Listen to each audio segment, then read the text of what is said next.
Hello. It's been a long time since I uploaded a video. Curating this save file so I could use it for character creation videos was more work than I thought it would be, but I am excited to finally be able to show you... Let me fix that for just a second. Naruto Uzumaki in Baldur's Gate 3. He's going to be the next Hokage of the Hidden Leaf Village, you'd better believe it. Now, I do want to make a disclosure and a disclaimer. While curating this save file, I wanted to acquire as much of the available gear as I could, partially for future potential character builds. So I do have one mod active, which gives me the ability to conjure gold. I didn't want to have to spend all of my time looting and still struggle to afford all of the gear from all of the shops for storage. So you'll see that this general action is on my toolbars, but it does not affect gameplay aside from giving me unlimited resources for purchasing. Additionally, I built this to fit the theme of Naruto as best I could. I tried to make it a decently strong build, but it is certainly not optimized for raw power. Please keep that in mind. Okay, here we go. I did briefly consider making Naruto a halfling because at the very beginning he is still a kid in the first series, but ultimately I did go ahead and go with human. The shinobi in Naruto I don't think necessarily always translate into pure monks because they have all different kinds of ninjutsu and genjutsu, but I'm going to have him start off as a monk to get the baseline kunai, which I'm saying for daggers, as a representation for, and taijutsu, their hand-to-hand combat. And don't forget to carry a lot of additional kunai for throwing.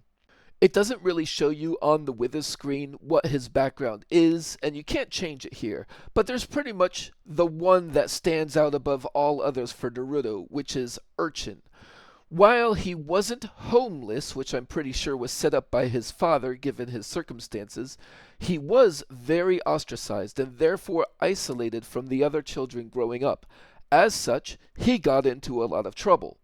The show mostly focused on his attention-seeking behavior, but in my opinion, in order to set up all that mischief and those pranks, he needed the ability to sneak around and get into places that he wasn't supposed to. So stealth and sleight of hand are perfectly reasonable skills for him to have.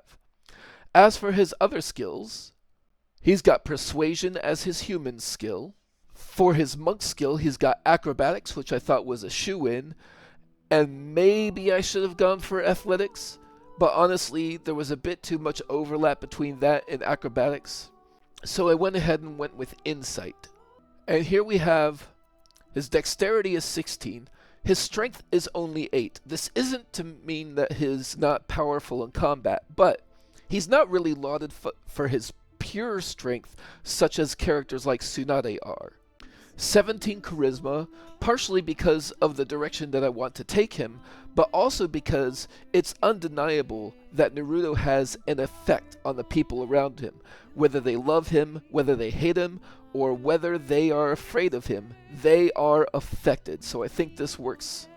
This left me with enough points to get a 14 in wisdom, but only a 10 in constitution. That is unfortunate. I think a constitution could be higher, but as we progress, we'll take care of that. Now, I did go for the 17 in charisma because I went for the hag's hair from Auntie Ethel to push it up to 18. If you were not going to go for Auntie Ethel's hair, you could put the charisma down to 16 and use those 2 points to put constitution up to 12. That would be perfectly reasonable. At first level, he's got the flurry of blows and a couple of key points to use it with: unarmored defense, dexterous attacks, martial arts deft strikes, and martial arts bonus unarmed strike. Typical level 1 monk. Now, at level 2, Naruto takes a level of Warlock. Now, during the Chunin exams, Orochimaru messes with Naruto and partially releases the seal of the nine-tailed fox, and I think a lot of Naruto's raw power comes from that. Certainly, he has his own massive reserve of chakra, but once that's depleted, he gets even more from the nine-tailed fox, whether he wants it or not.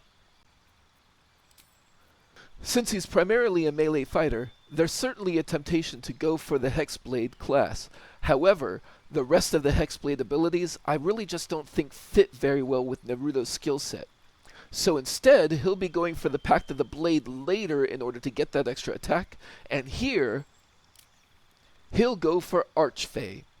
The nine-tailed fox is a giant beast spirit, which I think fits with the Archfey theme, and the Archfey abilities I think fit Naruto best. This includes, in the beginning, Fey Presence, where he can charm or frighten everyone around him, which I think reflects how even his own people tend to be either fascinated or afraid of him, even from his childhood. For cantrips, the first thing you'll note is I'm not going to take Eldritch Blast at all. Naruto just doesn't have any abilities that closely resemble bolts of force. Instead, Friends will showcase his ability to turn on the charm when he really wants to and he's not being a little jerk. And Booming Blade relates to an ability that Naruto gets a little bit later in the Shippuden series, which is to infuse his weapon with wind chakra. Now, I haven't seen him use that ability very much, at least not yet, but they definitely spent a couple of episodes teaching him, and thunder damage is not the worst analog to wind nature chakra in my opinion, wind nature being Naruto's primary chakra nature. We could leave this one for later in order to reflect that he doesn't learn it until later, but let's be honest, I just wanted to start using Booming Blade right off the bat. For spells, Naruto is a quick little bugger, so I gave him Expeditious Retreat, which is also something he can cast once and then concentrate on for the rest of the day, at least until he loses his concentration with his 10 constitution. And then Hellish Rebuke. This kind of reflects when Naruto is severely angered or injured, and the Nine-Tailed Chakra comes out, giving him a red chakra aura and making him quite dangerous to attack. At level 3, we get our first Eldritch Invocations. Of course, there's no need to take the Eldritch Blast-related invocations, so we're going for Fiendish Vigor. This is something you don't see very often, but I think it really fits with Naruto. He gets beat up, but then he gets back up and rejoins the fight. It helps shore up his lower constitution a little bit with a replenishable source of temporary hit points. It would be nice if this scaled with level, but even at just 7 per casting, it still adds a lot of survivability over the course of the adventuring day, and means he needs to be healed less than he otherwise would.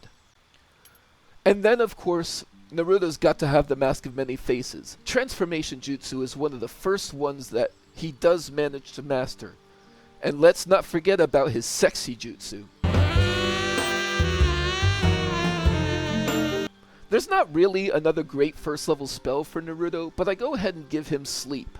Although, it is a powerful early game option, but within the anime, it's more often than not Naruto himself the one going to sleep.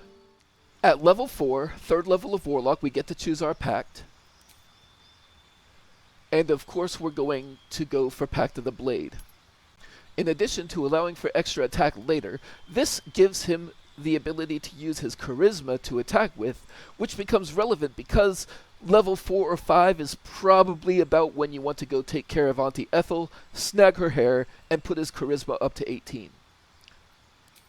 He also gets to pick his first second level spell, and this is where we get to see Naruto's most famous ability represented. Mirror Image, also known as Shadow Clone Jutsu. Now unfortunately, you just can't do nearly as much in BG3 with mirror images as he can on the show with Shadow Clones. In particular, you can't send them off to do other things independently.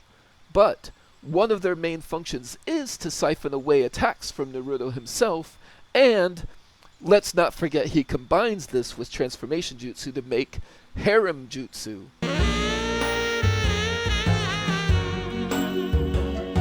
We will also immediately replace Sleep with Cloud of Daggers, because sometimes Naruto throws a kunai, and sometimes he throws a whole bunch of kunai. At level 5, Warlock level 4, Naruto picks up his first feat. If I were just going for power, I would probably do ability improvement for charisma, or maybe alertness. But I'm much more focused on the theme than the optimization, as I said before. This gives us an opportunity to pick up a couple of things that he doesn't otherwise get. So Naruto is going to take something not often taken. Ritual Caster. And for the ritual spells, he's going to pick up Enhanced Sleep, because we all know how Naruto typically gets around.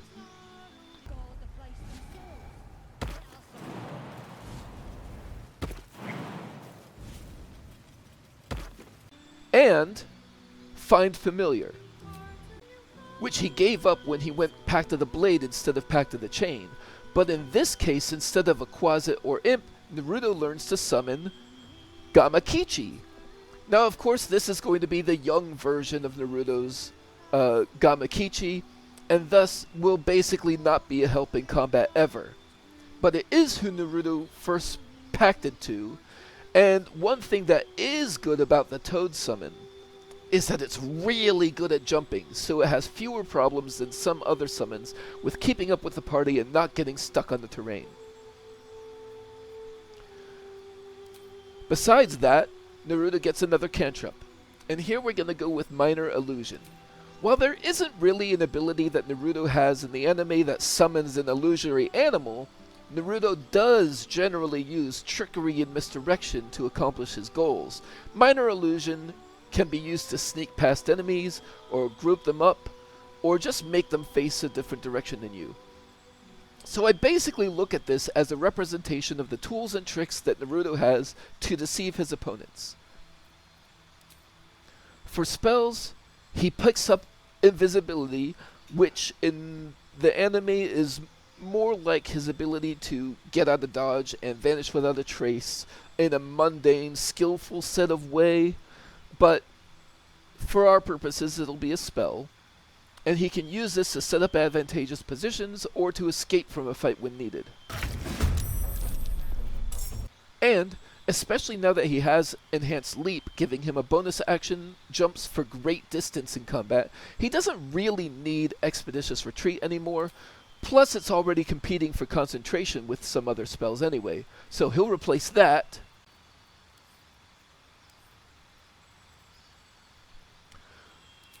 with Shatter, which will be analogous to the Rasengan, a powerful attack with a small area of effect.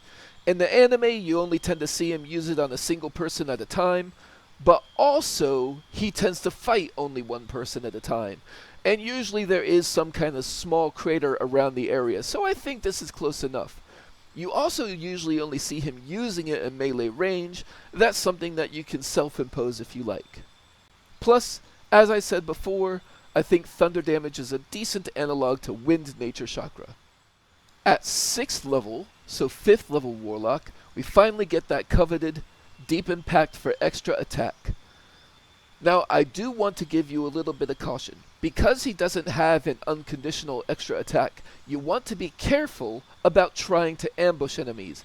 If Naruto uses his action to begin a combat with an attack on a neutral target, or one that doesn't see him approaching, then when it gets to his turn, his action will be used and he will not have the extra attack available, which also means he won't be able to activate the basic unarmed strike that turn, though he'll still have Flurry of Blows available as an option for a key point.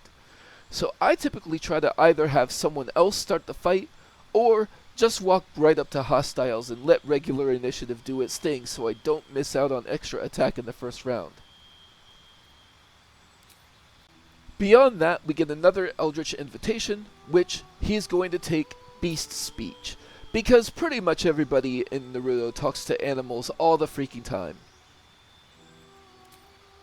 Now, the first thing I'd like to handle with 3rd level spells is the fact that Jiraiya taught Naruto how to break Genjutsu. It's something he doesn't use terribly often, but I'll go ahead and give him Counterspell,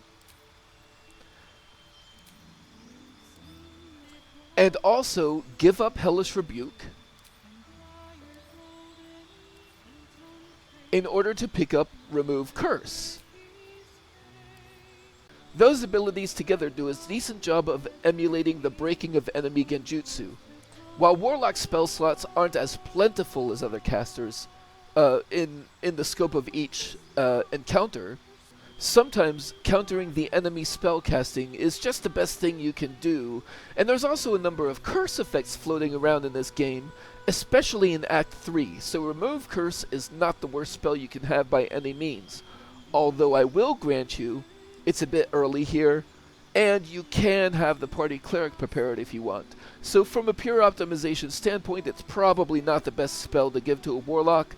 That being said, Cloud of Daggers and Shatter are also automatically upcast to 3rd level here, so this is still a very relevant spellcasting level. Then at 7th level we finally get something I've been waiting on. One of the big reasons I wanted to go with Archfey subclass, Misty Escape. Upon taking damage, become invisible. On your next turn, you can cast Misty Step, though this will break your invisibility. We have Substitution Jutsu. It is a staple of the shinobi abilities in Naruto, and this is what made me really want to make the Archfey Warlock version of Naruto work. For his other learned spell, here Naruto will pick up Hold Person. This represents a move that he occasionally does in the anime where he creates a bunch of shadow clones and has them literally grapple the opponent to keep them in place. I don't think there's a need to replace any of his other spells at this time. Now that we've got the Substitution Jutsu under our belt, at level 8, Naruto is going to go back to Monk. At this time he gets Patient Defense, Step of the Wind Dash, and Step of the Wind Disengage, and another key point, and unarmored movement speed. The key point is actually quite impactful because it's a 50% increase to the key points that he had, and also, since he has Enhanced Leap available to him, Step of the Wind abilities really let him cover a lot of ground in combat as a bonus action because he can continuously jump as long as he has movement speed left.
This distance was one round of movement with Step of the Wind Dash and Enhanced Leap, and not even the regular action dash.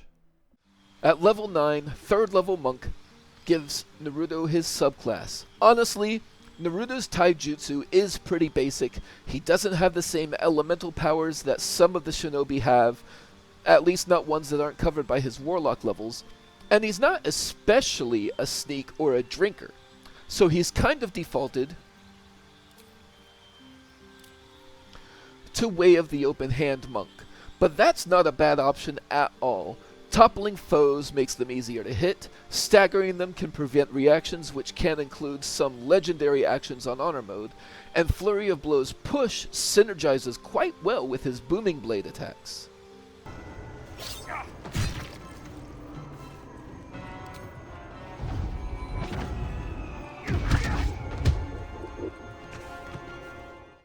At level 10, Naruto goes back to Warlock for level 7 and level 4 spells.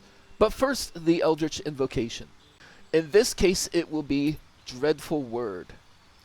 Because, let's be honest, one of Naruto's most effective and common strategies is to leave his enemies confused and bewildered. Although do be careful, because in Baldur's Gate 3, if your teammates are the closest creatures to a confused enemy, they might just still get attacked anyway. And this time I'm giving Naruto Fear. It's a good control spell, but also sometimes, especially when Naruto loses himself further into the Nine-Tails chakra, he can scare everyone around him, friend and foe alike. Additionally, Invisibility gets upgraded to Greater Invisibility, because it's simply a strictly superior spell when you don't have to worry about what spell level slot you're using. And Naruto does have enough stealth skill to maybe even make use of it and get a couple of actions in before it breaks. At level 11, an 8th level Warlock, Naruto finally gets his second and final feat. Again, the most powerful option here is probably either an ability enhancement for Charisma or the Alertness feat, but I think Mobile really works well for him. The additional movement speed is a whole extra enhanced leap when he uses Step of the Wind, and the ability to evade opportunity attacks from opponents he strikes means he has to spend less key points pushing them around because he can just stick and move, more reliably forcing them to suffer the secondary Booming Blade damage. For a spell, at this time, Naruto picks up Hellish Rebuke again, primarily for a lack of better options that fit his character at this time. And you know, sometimes you get hit by a low health enemy and you can finish them off with your reaction. No need to replace a spell at this time. Finally, level 12 and 9th level Warlock, which means another Eldritch Invocation. This time around, Minions of Chaos.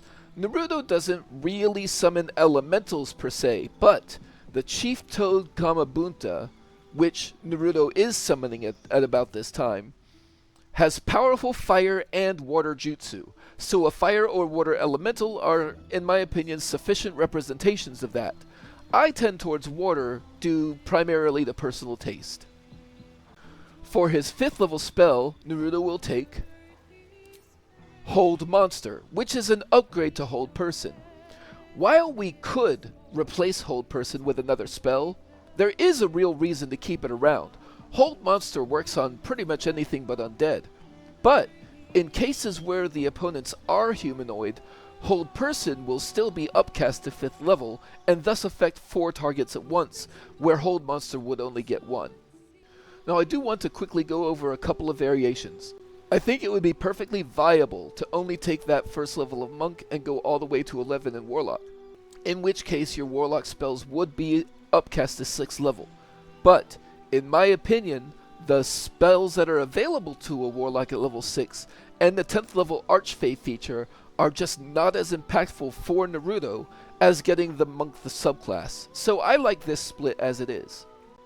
Also, if you want to better replicate the fact that Naruto sometimes loses control and becomes an avatar of the Nine-Tailed Fox, you could play as Dark Urge and get yourself the Slayer form. However, in my opinion, A, the Slayer form still isn't a great representation of the Nine-Tailed Fox aura, and B, no way would Naruto do what is required to attain the Slayer form. So that's the build. Let's take a look at gear. For weapons, Naruto uses kunai and unarmed attacks, and not shields. Now, as a human, you totally could put on a shield and light armor if you wanted to, at the cost of your unarmed movement speed.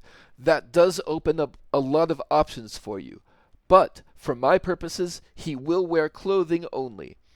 I haven't really seen him dual-wielding kunai in the show, but there's also not really a specific mechanical reason to keep his offhand open in this build, although bonus action attacks will usually be unarmed attacks anyway. My absolute favorite kunai to give him is Rhapsody from Cazador. The Scarlet Remittance gives up to +3 to attack and spell save DCs, which overcomes the fact that Naruto did not take ability score improvements for his feats. Once it's up to +3, you can expend them on a temporary boost, but I prefer just keeping the +3. You also can trigger the bleed effect by attacking while hiding or invisible, which may happen sometimes, but really it's that Scarlet Remittance I'm looking for. For offhand, I am a fan of the Stillmaker. It gives you a level 3 version of Hold Person that you can cast once per long rest. Now, yes, this does overlap a little bit with Naruto's own hold spells, but Warlock spell slots are precious, and this could allow you to capture 2 targets without expending your limited slots within the encounter. While I wouldn't normally advocate for a simple +1 weapon, it's worth noting that in the case of kunai, there is a very early, free +1 dagger as long as you can successfully pull it from the strange meat in the Blighted Village. That could give Naruto an early boost. Once you've reached the Shattered Sanctum, you can upgrade that to the Hunter's Dagger from Roa Moonglow, or if you're willing to swipe it from Abderak's table, you can have the Ritual Dagger, which actually has a really decent ability on it. The Pain Maiden's Blessing. After a successful attack with this dagger, the wielder receives a +1d4 bonus to attack rolls and saving throws until the end of their next turn. And the Blood Sacrifice ability, Pain is a Path to Power. Take 1 to 4 slashing damage to receive a +1 to 4 bonus to attack rolls and saving throws. And this, not only can you activate it as a bonus action, but this can be activated in dialogue when saving throws show up there. And also, because Naruto has that Fiendish Vigor temporary hit points, you can often use this ability without actually hurting yourself. The next kunai I upgraded to was the Ritual Dagger of Shar, which I have since somehow lost. I think I threw it and forgot to pick it up. That one just gives you a straight up additional 1 to 4 necrotic damage on it, but you can only keep it if you fight the 3 guardians in the Sharan Sanctuary, so it's up to you whether that weapon upgrade is worth it. Once you reach Act 3, you can quickly buy the Cold Snap from Ferg Droger as long as you can manage to access his shop, so don't bring Shadowheart to him right away if she freed the Night Song. And then also, you can head straight towards the beach in the northwest area and get the Gleam Dance Dagger from Farron. Now, if you don't want to side against the guild, you can still bring somebody to that encounter that has command, and the Gleam Dance Dagger can accidentally slip out of his grasp without causing aggro, as long as you pick it up during the fight. Also, once you're in Act 3, you will find a ton of Murderous Cut kunai on doppelganger agents of Orin all over the place. These are not bad defaults.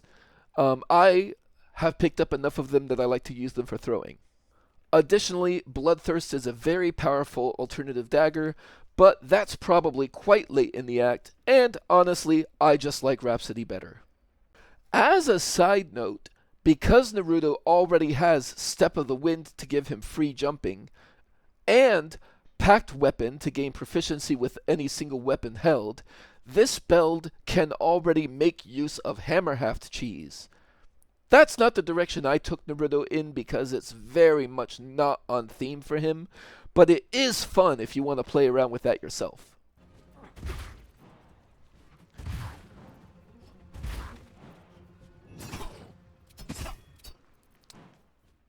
And I have never seen Naruto fire a bow, so the ranged weapon slot is literally just a stat stick for him. Early in the game, I like to give him the Bow of Awareness that you can get from Roa Moonglow in the Shattered Sanctum for an initiative boost. And then once you hit Act 3, Ferg Droger can sell you the Hellrider Longbow for a +3 to initiative and another ability that he'll never use. But honestly, I like to go for the Darkfire Shortbow. It gives him resistance to fire and cold damage, and access to a haste spell once per day. For my version of Naruto, I wanted to play with Arcane Acuity, so I gave him the Hat of Storm Scion's Power from Araj Oblodra in Moonrise Towers. He has Booming Blade, which he can do once per turn, and you can use the Drake Throat Glaive to give your main hand weapon thunder damage in order to build extra stacks. On top of which, you can always use the Rasengan or Shatter on a group of enemy to cause a bunch of instances of thunder damage at once. Once your stacks of arcane acuity are high, you can switch to your control spells like Hold Person or Monster, Fear, Confusion, and really have a good chance of landing them. Earlier in the game, you can find the Haste Helm in the Blighted Village for extra mobility, which is very helpful for quite a long while. Once you reach Moonrise Towers, you can get the Fistbreaker Helm, which is a point of initiative and spell save DC, which is very nice.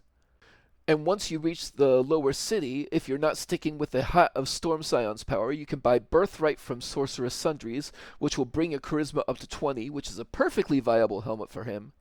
And finally, once you reach the House of Hope, you can find the Helldusk helmet in Raphael's vault. It can be tricky to get to because somebody needs to perceive the lock, then somebody needs a wisdom check to activate it, and then somebody needs a tougher arcana check to actually unlock the way into the vault.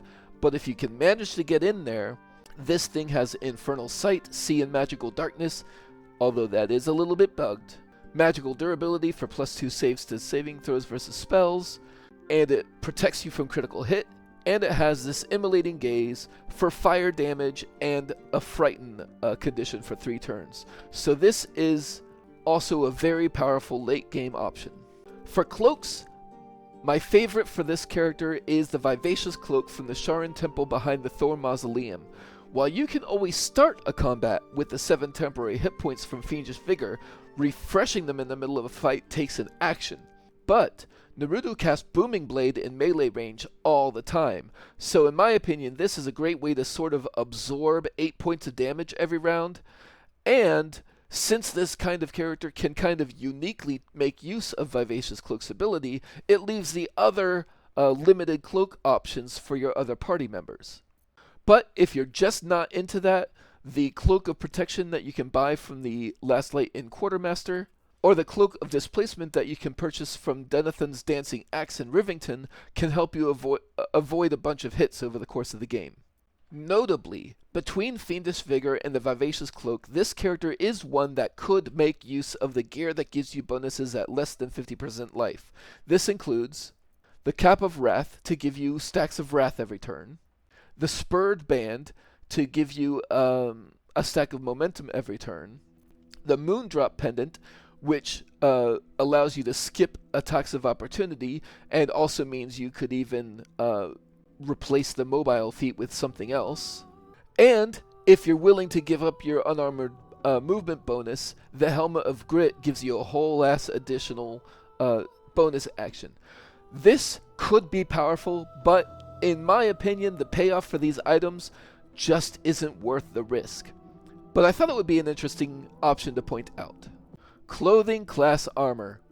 In the early game, most of the robes that you find are basically caster gear. The first thing that I wanted to give to Naruto that I didn't want to instead give to Gale or Will was the Robe of Summer from the Emerald Grove Vault after defeating the goblins. Or if you really want this earlier, you can pickpocket the Rune of the Wolf from Wrath.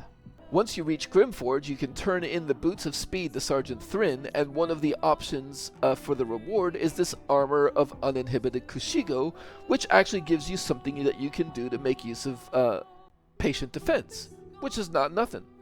But then, once you enter the Rosamond Monastery Trail, you can buy the Nimble Cloth from Lady Esther, and that will pretty much carry you through all of Act 2. Even after I did replace it, I kept it around to switch to it for sleight of hand advantage purposes when dealing with locks and traps. Once you reach Act 3, you can get the Garb of Land and Sky from Denethon's Axe. And this is sort of like an upgrade to the Armor of Uninhibited Kushigo because it gives you something for patient defense, it gives you something for Step with the Wind, and it gives you +1 armor class, so not bad at all. Or you could go for the Bone Spike Garb from Exvikyap in Rivington General for some damage reduction and minor retaliation. But overall, since those are purchasable, I would much rather spend my money on the Vest of Soul Rejuvenation in Sorceress Sundries. It's got armor class +2, It's got regenerating hit points when you succeed on saving throws, and it gives you a reaction to make unarmed strikes against attackers that miss. Very cool.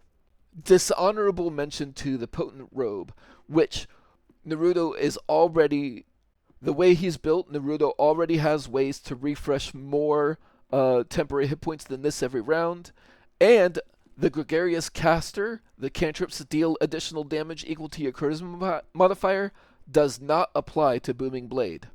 The armor class +1 is nice, but I would much rather give this to another charisma-based caster, such as Will. For gloves, of course I went with the Thunder Palm Strikers that you can purchase from the Iron Hand Gnomes in Rivington.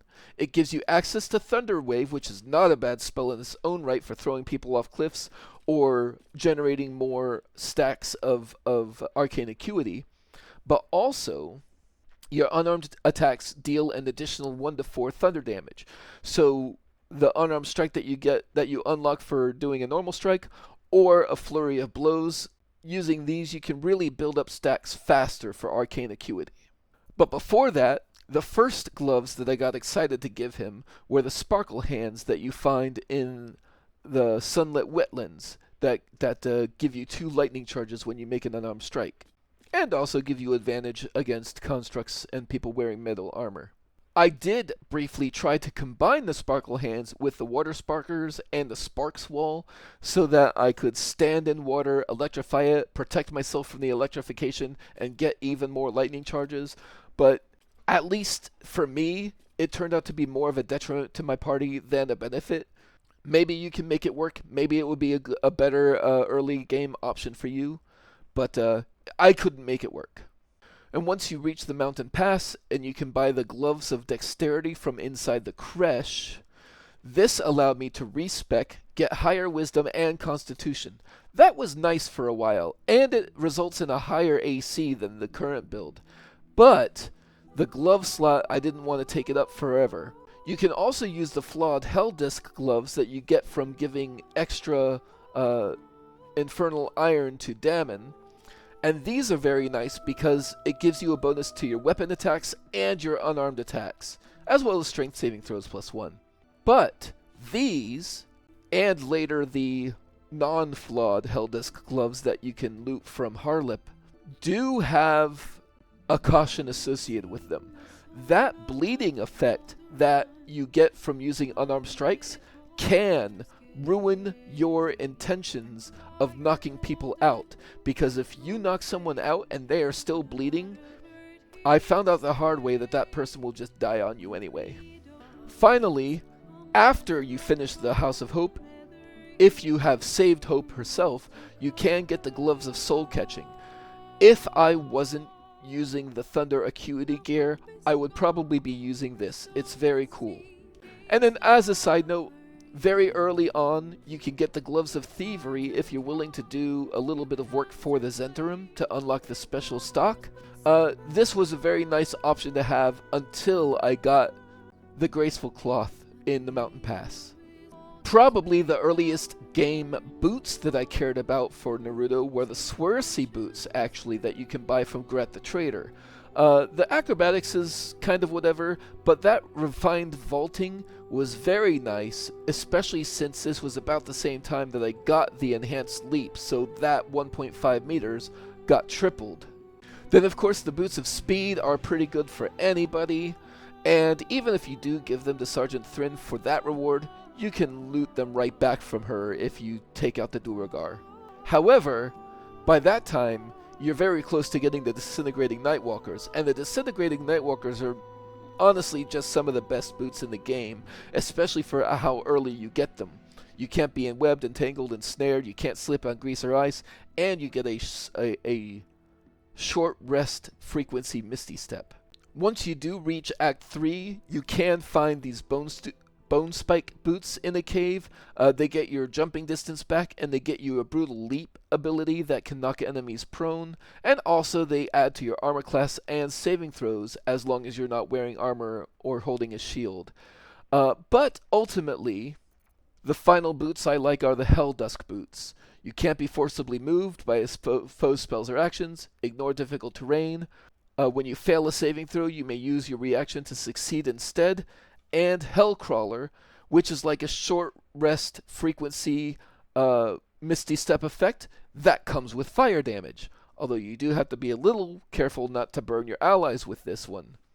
Now this you find on the top floor of Worm's Rock Fortress, so it can be a little tricky. If you want to get this without aggroing the entire fortress, you need to sneak up there, clear out the top floor, and grab these before you go to the coronation.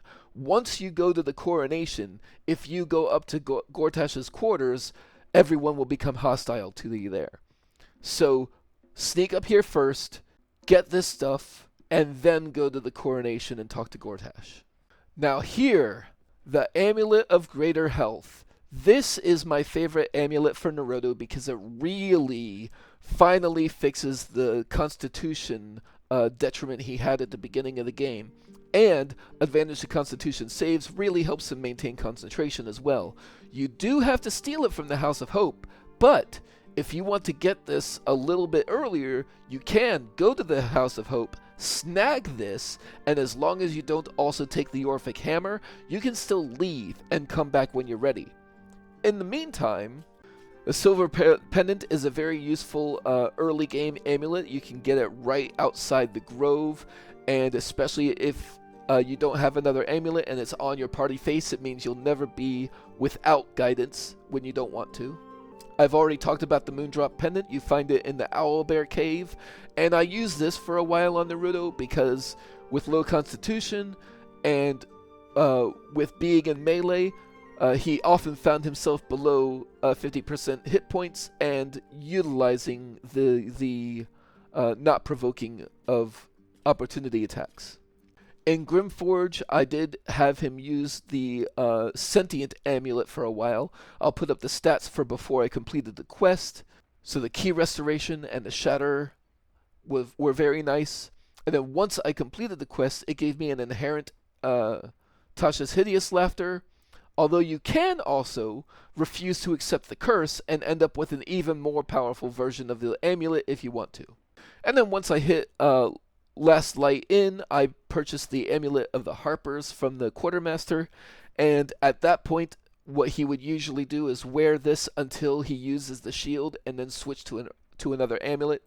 And out in the Shadow Cursed Lands, you find the Hammergrim Mist Amulet. I believe it was at the ambush site for the Drider. This is actually more interesting than I originally thought because it's a casting of Fog Cloud. And Fog Cloud by itself is, it's a level 1 spell, it's not that interesting. But what makes this interesting is that this version of Fog Cloud does not require your concentration. You put it out there and it just stays for 10 rounds, which means you can concentrate on something else while this is in effect. So for that reason, the Hammergrim Amulet is worth keeping around in order to set things up once in a while. Additionally, the Periaptive Wound Closure was pretty useful for everybody to pass around when we were doing out-of-combat healing, although not so much once you get the Amulet of Greater Health, because when you take the Amulet of Greater Health off, your maximum health will go back down, and then when you put the Amulet of Greater Health back on, your maximum health will go back up, but your current health will not. So you can only use the Periapt in that case to heal up to your lower maximum. And then of course the Amulet of Misty Step that you get from Guts Quarters gets passed around the party to whoever doesn't have a better option at the time. For rings in the early game, Crusher's Ring from Crusher in the Goblin Camp is extra movement speed, which was always very nice. And the Ring of Protection that you could get from the Tiefling children for stealing the Idol of Sylvanus is always a good option to have. In Act 2, at the House of Healing Mausoleum, you can find the Eversight Ring. This is a powerful ability, but I only had it on Naruto briefly because in my opinion, it's a bit better to give to a ranged attacker. And then once I hit Moonrise, I put the Ring of Free Action on and I never took it off. Immunity to Paralyzation and Restrained. I don't know, I might be a bit biased, but Paralyzation has killed me off too many times, especially in honor mode. So I love being immune to it. And then once I hit Act 3, the first thing I did was go to the circus, win the grand prize from the Jinn, and go to the jungle and get the Band of the Mystic Scoundrel. Naruto makes wonderful use of the Mystic Scoundrel because he's in the thick of it, making it attacks, and then he has very powerful enchantment and illusion control spells that he can then cast as a bonus action. Other notable rings that I would keep around for occasional use are the Shifting Corpus ring for some out-of-combat invisibility, or to put on a blur before I started a combat, and the Smuggler's ring for additional sleight of hand, usually when dealing with traps and locks if needed. And then I also purchased the Risky ring, but upon consideration, I thought it was too risky, especially for a character that's up in melee. This, similar to the Eversight ring, is something that I think belongs much better on a ranged combatant. I also, whenever I picked up or purchased a Scroll of Shatter, I went ahead and gave that to Naruto, which doesn't mean he can't use other scrolls as well, but Shatter in particular is a nice way to build up a bunch of stacks of arcane acuity quickly. So maybe like you want a minor illusion and group a bunch of enemies up and hit them with a Scroll of Shatter to start the fight, and boom, you're rocking like 4 to 5 arcane acuity already. Now, for elixirs, the obvious answer for monks is to go ahead and get yourself Tavern Brawler and use elixirs of Hill or Cloud Giant Strength. But that's not the way I wanted to go with him. I tended to switch around between elixirs of Bloodlust, elixirs of Battle Mage's Power less frequently, elixirs of Peerless Focus, or elixirs of Vigilance.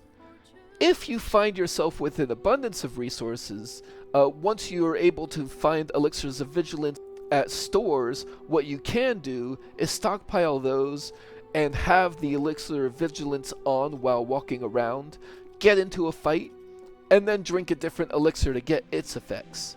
That is resource heavy, and it's also micromanagey, so it's up to you if you want to bother with that.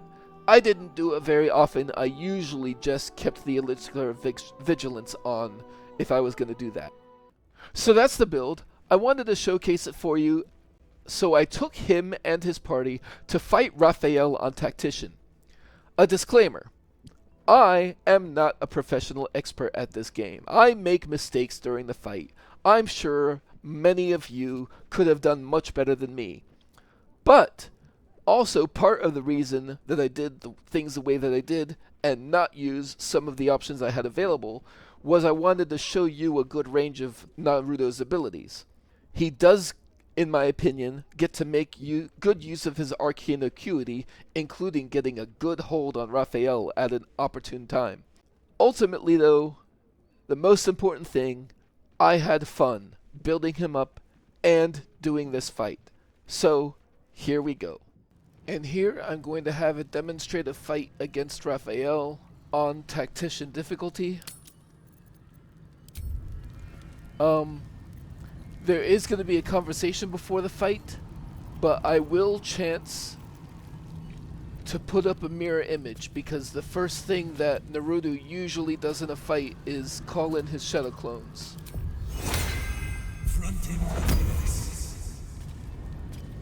And hopefully we can get through the conversation before it runs out. Time slows from You, there are in you. In doing, I will not abide it. You think I'm the only instead you It's the you would have been. It's the this commander. Their skulls will make fine trophies.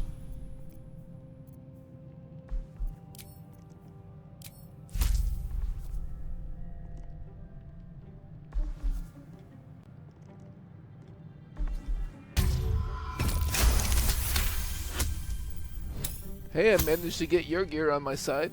To stand against a devil in his own home. How tough. I wish It's all. If you have any last words, make it quick. It will only take a moment to hope. Now. All mortal lives expire. And I got through the conversation with only about 2 rounds expiring on the mirror image.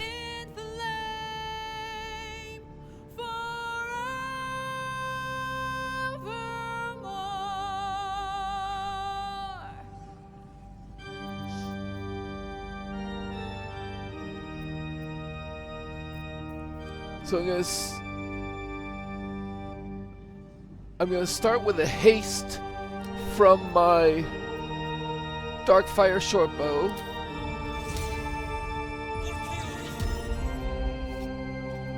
And then I'm gonna start working on Raphael, so a booming blade. May the gods take you first. Hell, hell.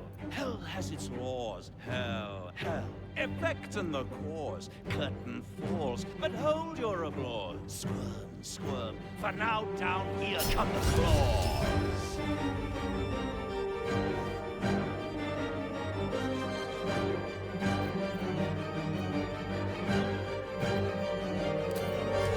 Lives, all mortal lives,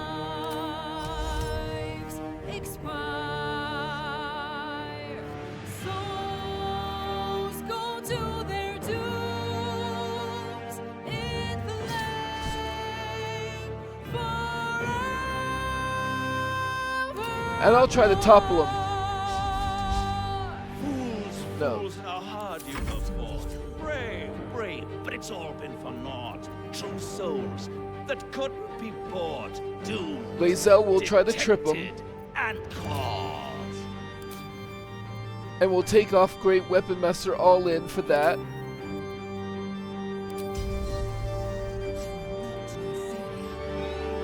No more deals, it's over. The final That seems man pretty good. doomed. No more grace, it's over. This house of hope. Yeah, I'll keep that off. Although,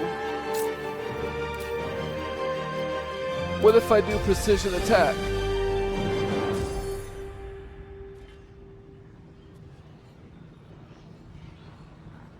And he's got a lot of hit points to get through.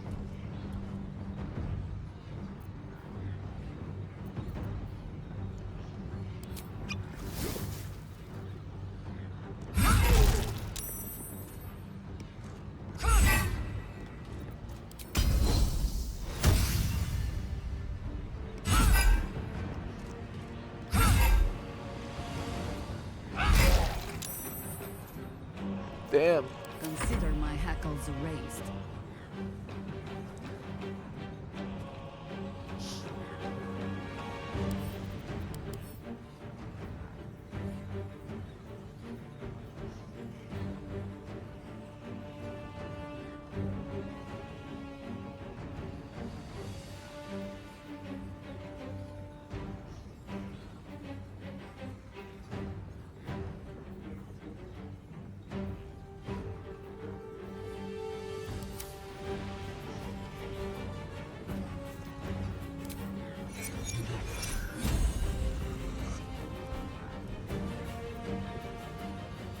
Bring into battle.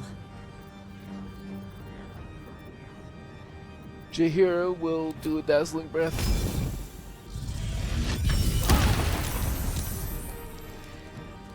Oh, I didn't mean to catch Lae'zel in that.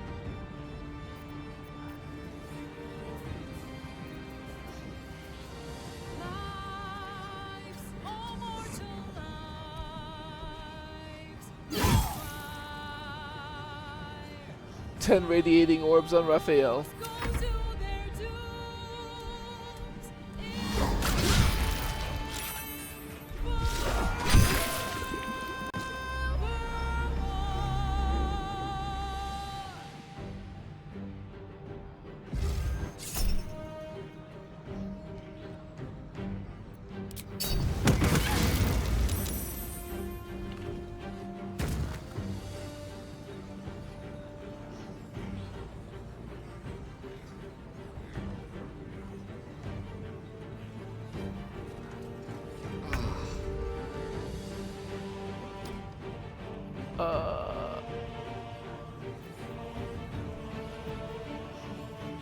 I think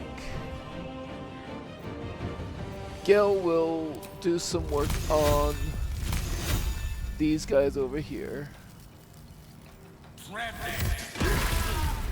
Detected and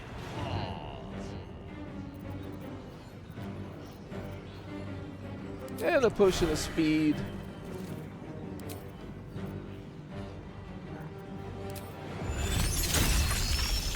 Put a glyph on these guys over here.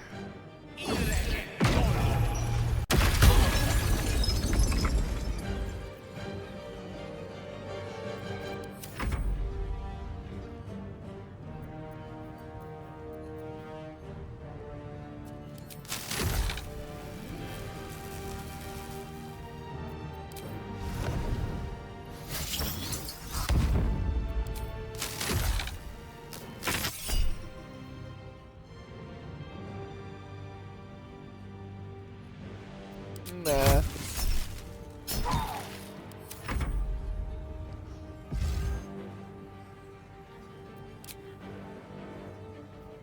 I will use a shield though. Sure.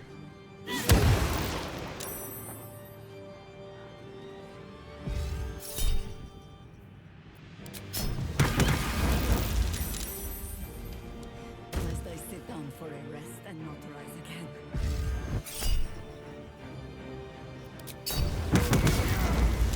I'll save you, I swear.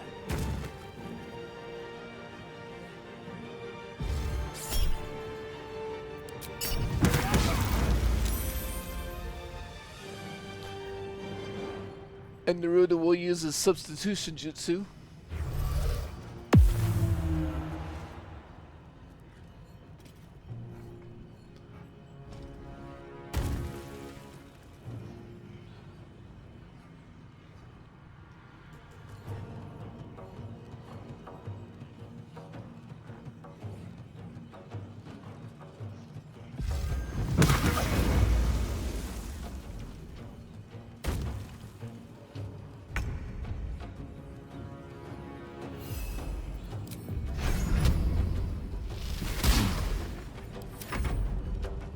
Exitiale errorum.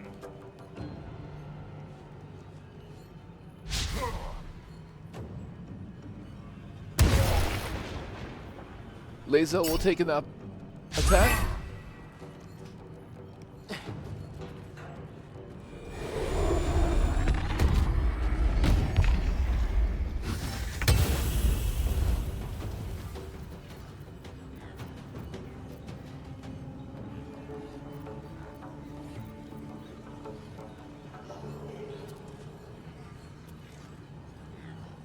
I'll do a preserve life there.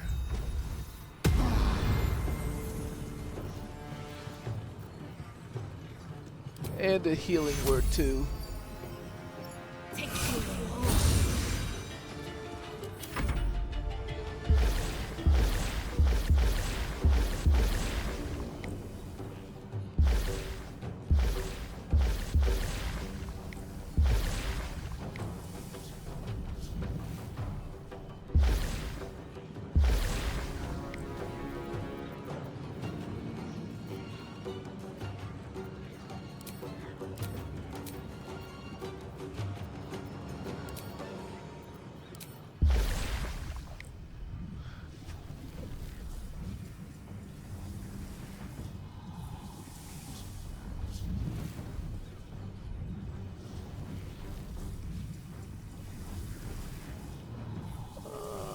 I'll have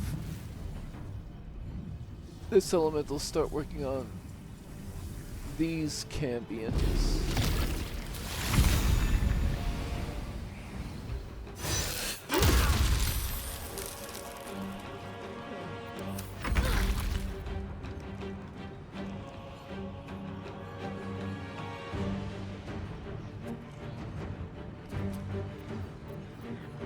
I only have one Warlock spell slot left, so I want to build up some Thunder Acuity.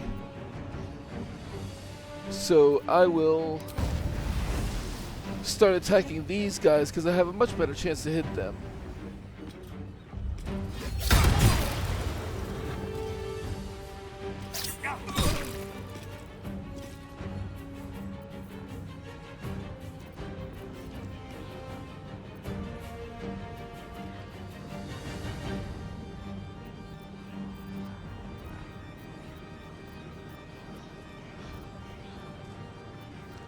What am I?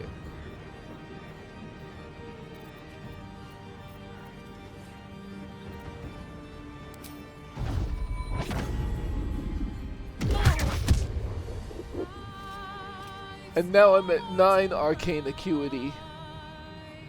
expire. Souls go to their dooms in the lake forever. Very well.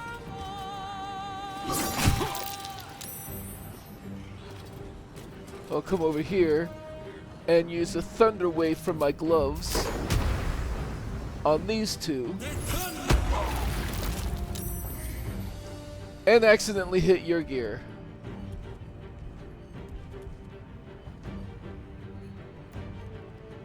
Victory awaits. Now Lae'zel has the disintegrating Nightwalker, so she can just come over and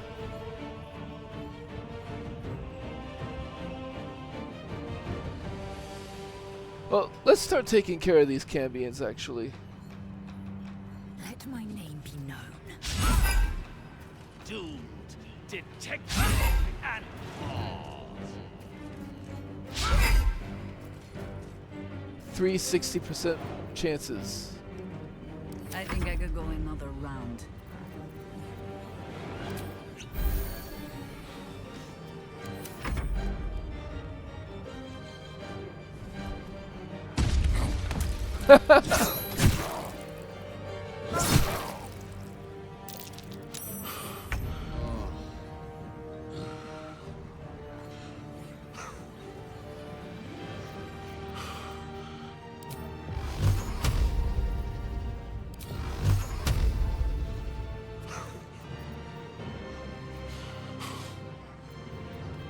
You know what?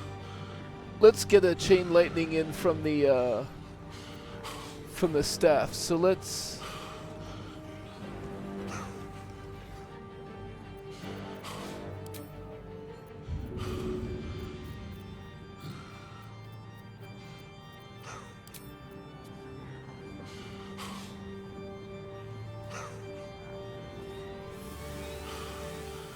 throw a bottle of water, hit those two.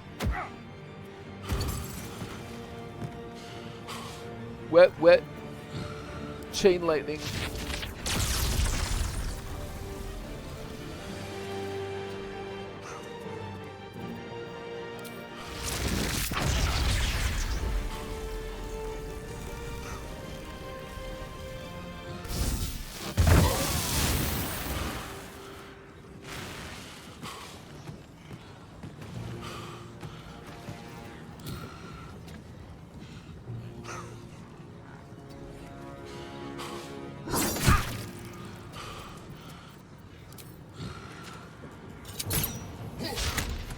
Ah.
I will do that for the saving throw.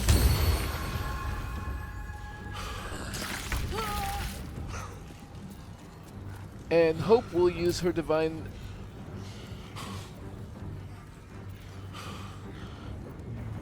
healing.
And let's go ahead and use Tasha's on Raphael. 90% chance. No hesitation. Oh, why would Tasha's use... I did not know Tasha's was concentration. Concentration. Yeah, I've got the haste going, so I don't want to do that, I guess.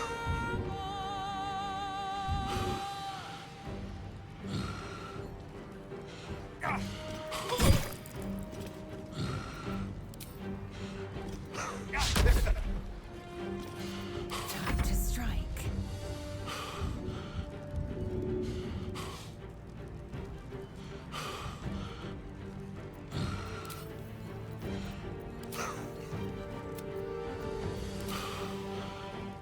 It does it.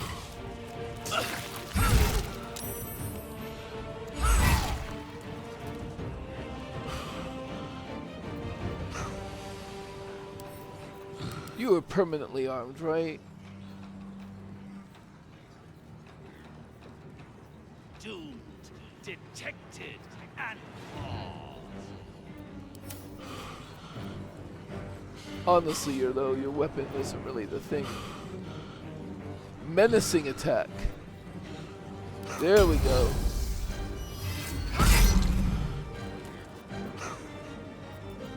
No better moment.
Let's see.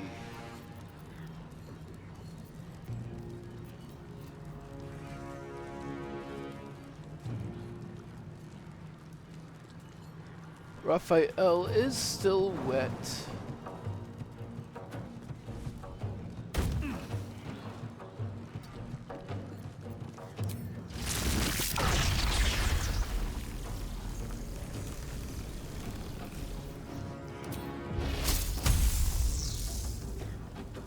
60% chance to hit him with a Witch Bolt.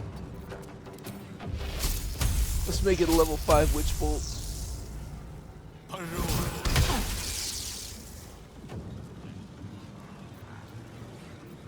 And the Lightning Bolt.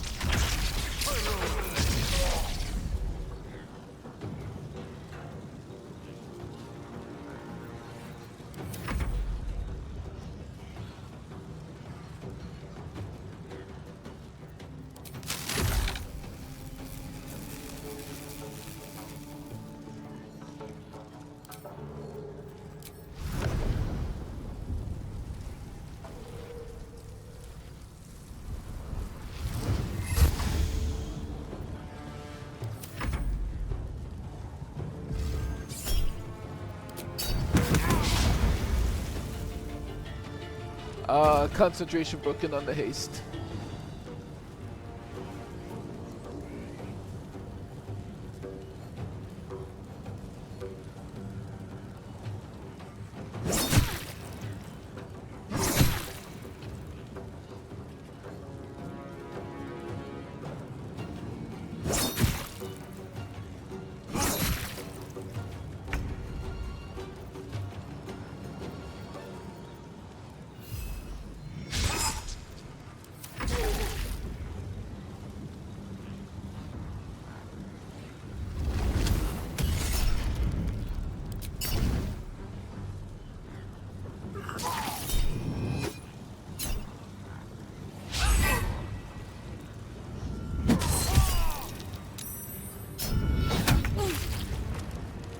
Did Gil knocked Raphael prone?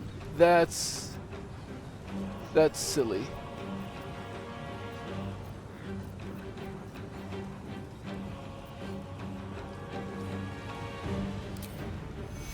Let's do a mass healing word for my allies here.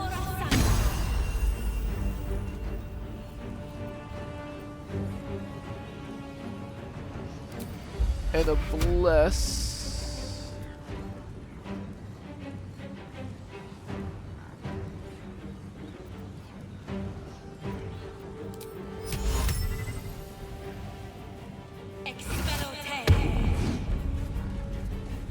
That's nice.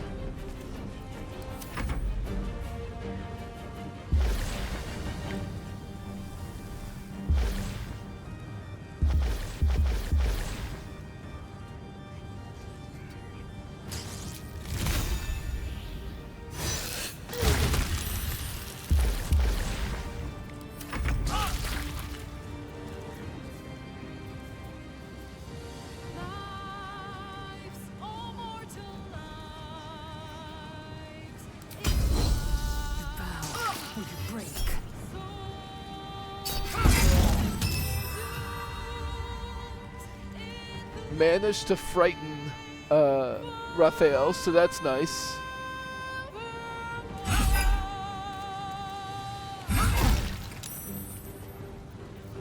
For the fallen.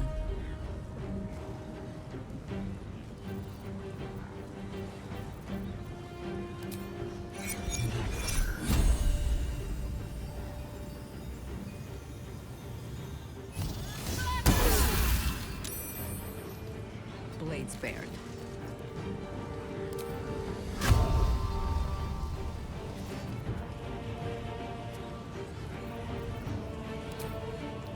I'll go back into dragon form.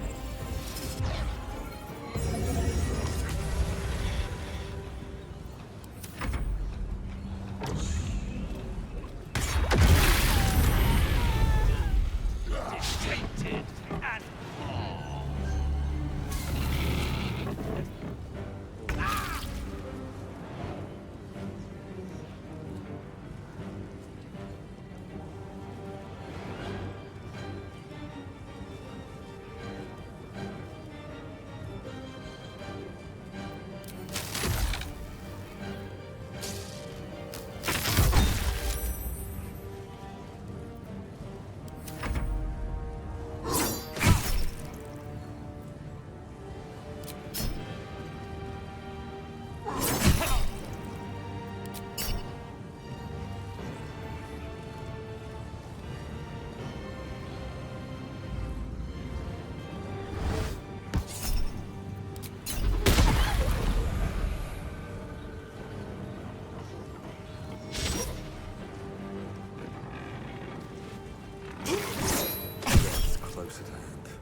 Yeah, let's counter that.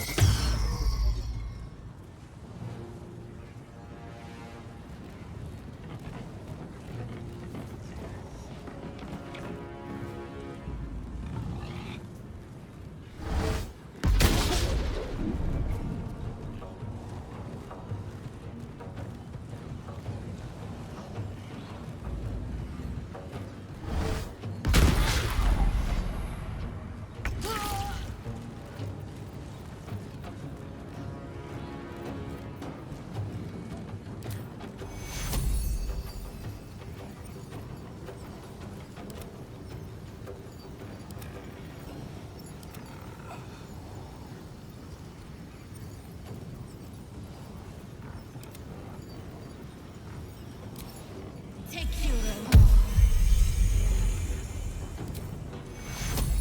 Dos hero.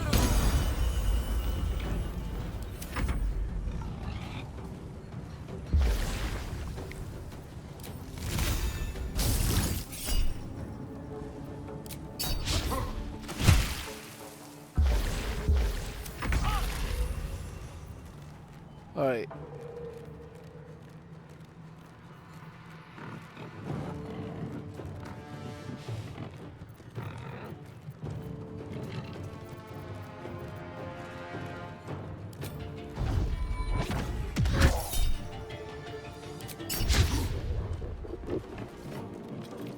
Time to strike.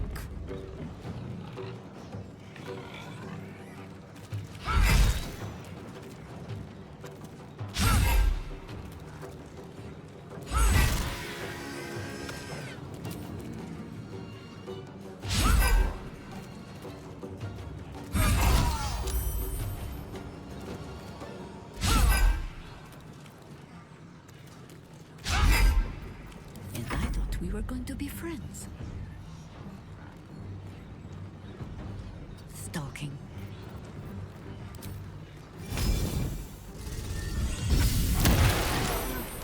I'll save you, I swear. You know what? I forgot that they had the retaliation for Radiant.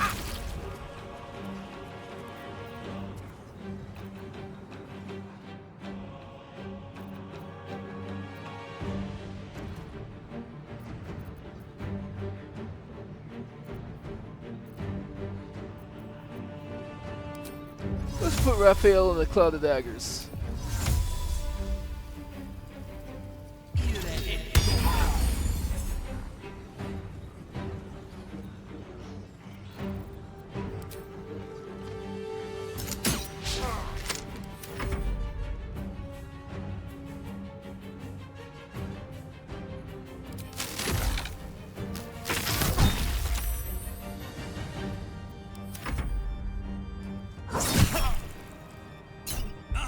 That was dumb.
Okay, I think Lae'zel's actually gonna start working on the pillars. She probably should have been done that a long time ago.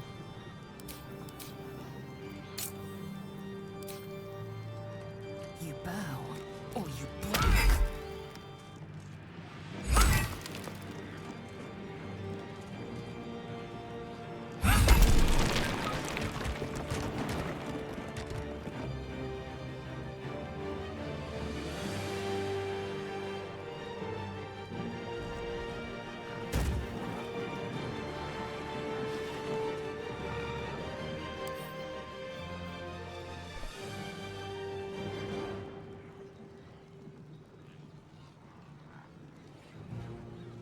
Met with another harvest.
Oh man, just to stun it.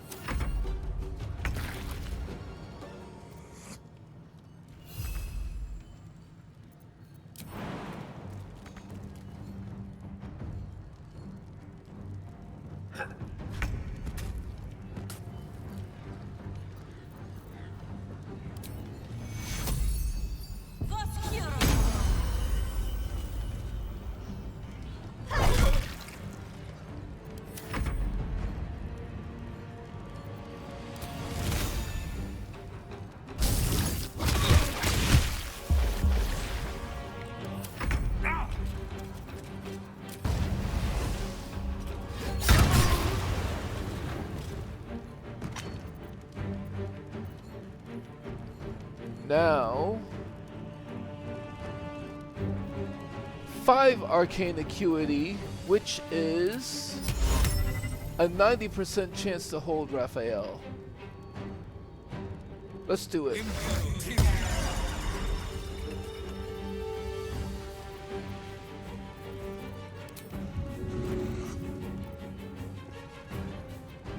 And we'll throw the poo scraper as the kunai. First step is the hardest. Victory awaits. Now, Lae'zel can really get in there.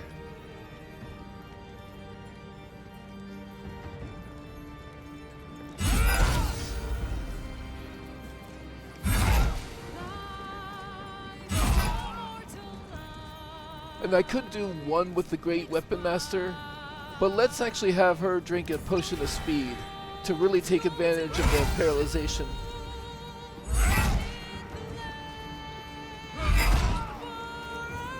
Consider my hackles erased.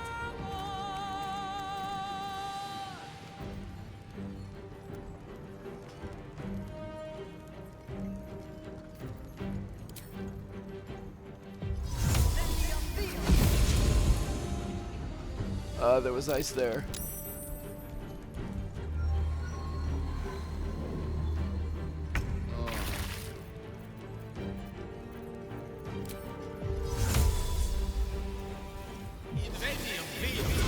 he's immune to fire, right?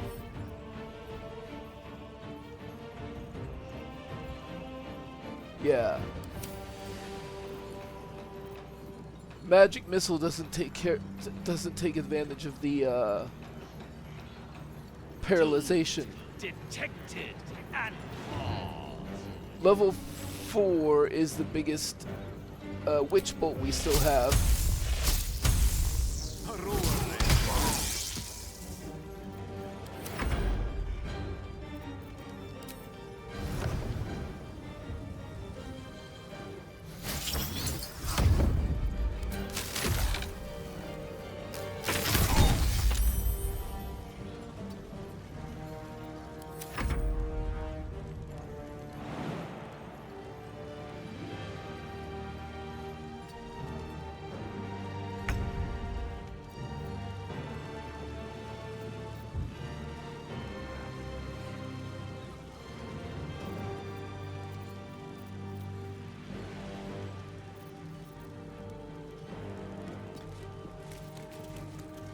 She will bless as a level 2 spell. Naruto, Lae'zel, Jaheira,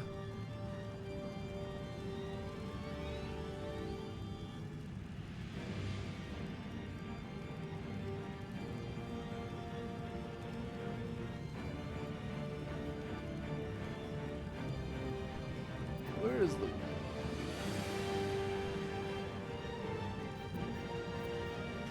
And the water myrmidon. Elemental.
Lae'zel will hit this once.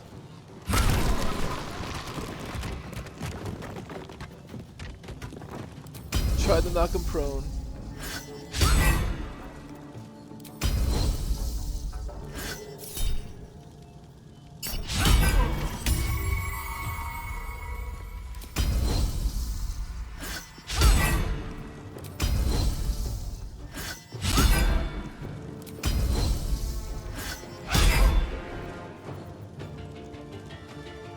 And I guess we'll actually Hunter's Mark him. What must be done?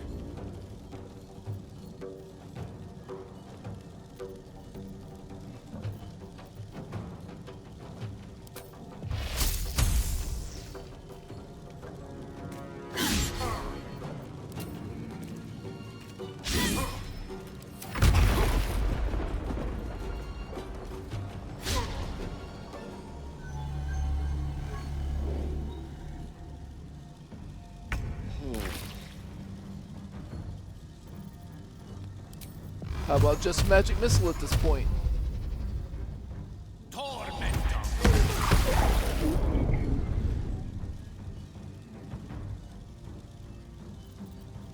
And another. Finish him off.